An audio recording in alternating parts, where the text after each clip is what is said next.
In a big city of wealth and splendor, where elites lived in grandeur and elegance, there was a young woman named Amanda. Amanda came from one of the richest families in the city. Her father, Chief Johnson, was not only a respected politician, but also a successful businessman. Amanda was the second child of 4 siblings and the only daughter in the family. Her beauty was legendary, with glowing skin and an enchanting smile. But if there was one thing more famous than her beauty, it was her laziness and how spoilt she was. Amanda was the perfect example of what people in Africa called Ajebutter, a term for someone who lived a life of luxury without lifting a finger. From childhood, Amanda had never had to do anything for herself. The Johnson household was always full of maids, cooks, drivers, and gardeners who attended to every need. When Chief Johnson tried to raise his eldest son to be disciplined and hardworking, Amanda was pampered by her mother. But when her mother eventually tried to teach Amanda basic life skills, like cooking or cleaning, to prepare her for university life, Amanda flat out refused. She saw such lessons as cruel and unnecessary. After all, her parents could afford to pay for any service she needed, so why should she bother learning? This pattern continued even as Amanda grew older. At university, her classmates saw her as the definition of a spoiled child. She was often rude, dismissive, and quick to use money to solve any problem. Though Amanda graduated with decent grades, her attitude remained unchanged. When her father offered her a position in one of his companies, she declined, preferring a life of leisure. Amanda's inability to take care of herself or show kindness drove away many potential suitors. Even when her parents arranged dates with eligible young men from other wealthy families, they eventually lost interest in her.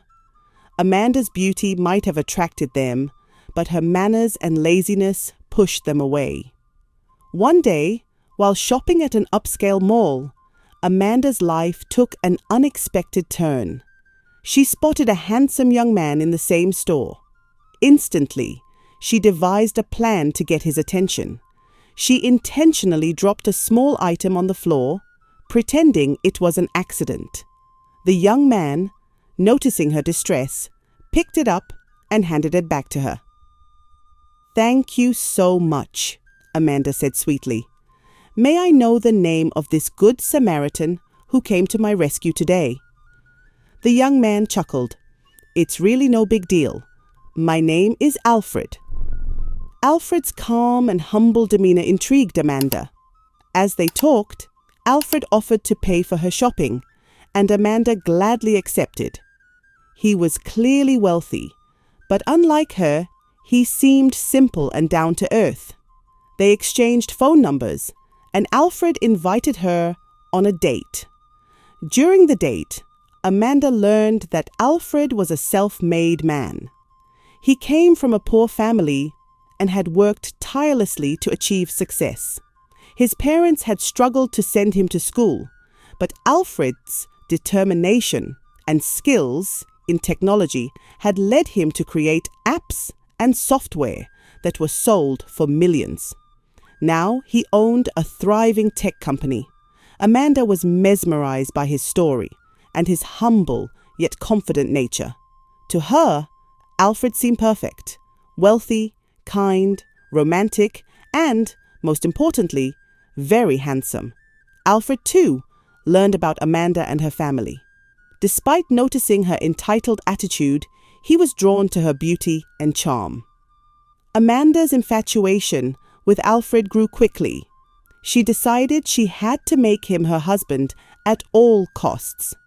Their relationship blossomed, and soon they were officially dating.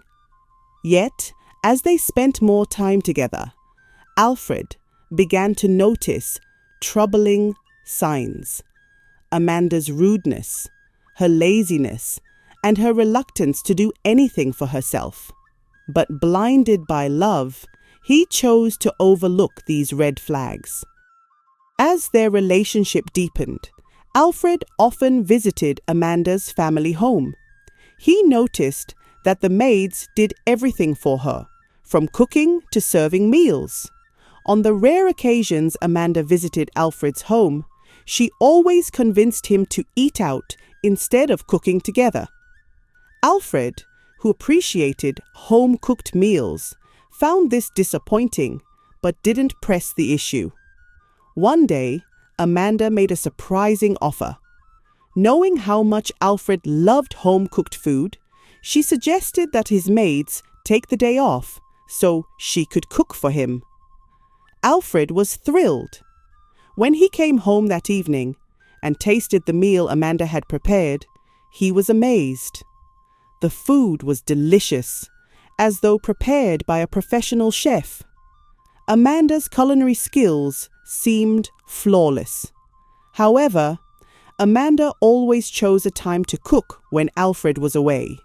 She would insist on preparing the meals before he got home. Alfred didn't mind, thinking she was just shy about cooking in front of him. He appreciated her effort and didn't want to burden her with too much work. Amanda's plan was working perfectly. Alfred's admiration for her grew, and he began to see her as a woman who could balance luxury with homemaking, a rare combination.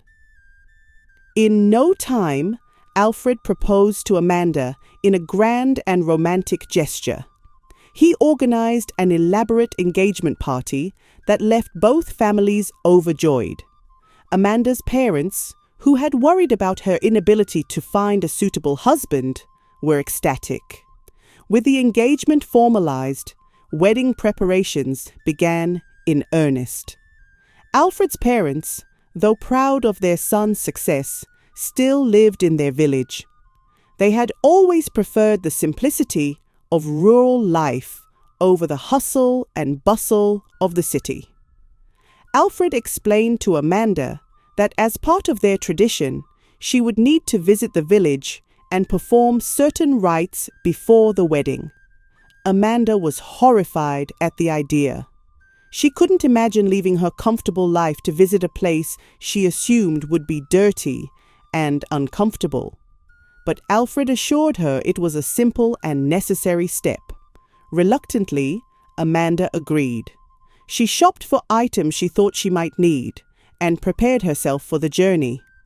When Amanda arrived in Alfred's village, she was overwhelmed.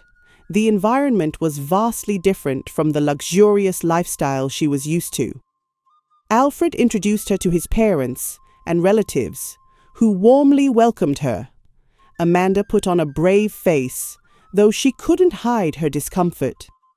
One tradition Alfred had failed to mention was that Amanda would need to cook for his family and kingsmen as part of the rites, and also serve them. Alfred assumed this wouldn't be a problem, since she had demonstrated her cooking skills many times.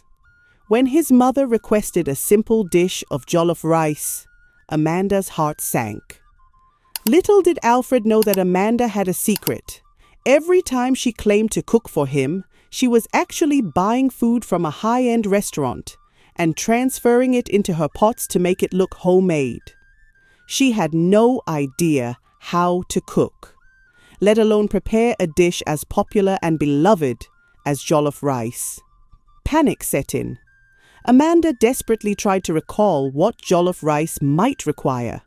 She remembered the orange color of the dish and concluded that orange juice might be the key ingredient. Among the items she had packed, she found a carton of orange juice. Determined to save face, Amanda began cooking as the family watched in disbelief. Her method was unlike anything they had ever seen. Amanda poured orange juice into the pot, added rice, and stirred with a nervous smile. Alfred's relatives exchanged puzzled glances, but said nothing, choosing to observe in silence. When the dish was finally ready, Amanda proudly served it to the family. Alfred's mother took a bite and immediately paused. The taste was unique, to say the least. Alfred, confused, asked Amanda what recipe she had used. Unable to keep up the charade, Amanda broke down and confessed. She revealed that she had never cooked a day in her life, and that all the meals she had claimed to prepare for Alfred were bought from a restaurant. The entire family was stunned, and Alfred felt a mix of disappointment and betrayal. In that moment, Amanda realized the weight of her actions. Though Alfred still loved her, he now questioned whether their relationship could survive such deceit. The road ahead would not be easy, but it would teach Amanda a lesson she would never forget.